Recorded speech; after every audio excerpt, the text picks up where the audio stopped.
আজকে সানডে, আজকে যাব আমরা হচ্ছে এয়ারক্রাফট মিউজিয়াম নিউ টাউনে।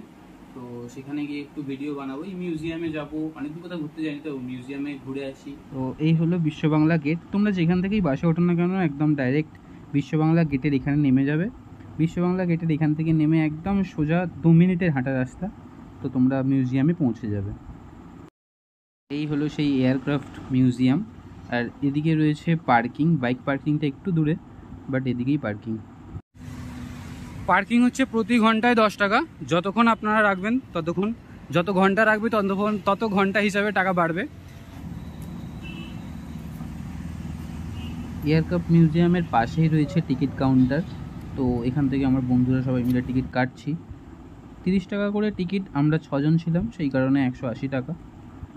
আর মিউজিয়ামে ঢোকা মাত্রই আমি তো পুরো অবাক, কারণ এত কাছ থেকে কোনোদিন আমরা প্লেন দেখিনি বা আমি দেখিনি, তো সেই জন্য অবাক হয়ে গিয়েছিলাম। মিউজিয়ামটায় বেশ ভালোই ছোট ছোট গাছ বসিয়ে সাজানো রয়েছে, খুব সুন্দর পরিবেশ। এই হলো সেই এয়ারক্রাফট মিউজিয়াম অথবা জেট প্লেন, যেটা দেখার জন্য আমরা টিকিট কেটে মিউজিয়ামের ভেতরে এন্ট্রি করেছিলাম। তো জানি আমি মিউজিয়ামের ভেতরে ভিডিও করতে দেবে না, তো সেই কারণে ভিডিও করতে দেয়ও নি। টিকিট কেটেছিলাম প্লেনটার ভেতরে ওঠার জন্য, তো চলো ওঠা যাক। তো প্লেনের পাশে রয়েছে কিছু বাচ্চাদের জন্য দোলনা, স্লিপ এসব রয়েছে বাচ্চাদের জন্য। আর জেট প্লেনটা দেখতেও খুব সুন্দর লাগছিল, অসাধারণ একটা অনুভূতি হচ্ছিল।